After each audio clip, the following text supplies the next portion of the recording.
මේ පොල් කුරුමිනියාගේ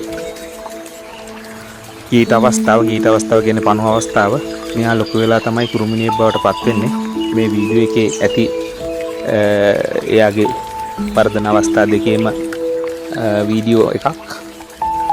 මෙයා ගොඩක් රාත්‍රී කාලෙට තමයි ලයිට් එළියට වගේ තමයි එන්නේ.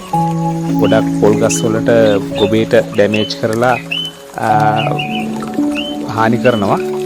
මෙයාගේ ලොකුම ප්‍රශ්නේ තමයි මෙයා හානි කරන තැනින් රතකුරුමිනියා ගිහිල්ලා පොල් ගහ විනාශ කරන එක. ඒක තමයි ලොකුම ප්‍රශ්නේ. මෙයාගෙන් සාමාන්‍යයෙන් ගොබේ ඩැමේජ් වුණාට ගොබේ ආපහු ටික කාලෙකින් රතකුරුමිනියා ආවේ නැත්තම් හරියනවා. හැබැයි ගහ පොඩ්ඩක් බාල වෙනවා. මෙයා ගොඩක් බෝ වෙන්නේ ගොම ගොඩවල් වල තමයි ගොඩක් බෝ වෙන්නේ. සාමාන්‍යයෙන් තල ගොයා මුගටියා කුකුලම් වගේ ඉන්නවනම් මෙයාව සාමාන්‍යයෙන් ස්වාභාවිකව පාලනය වෙනවා.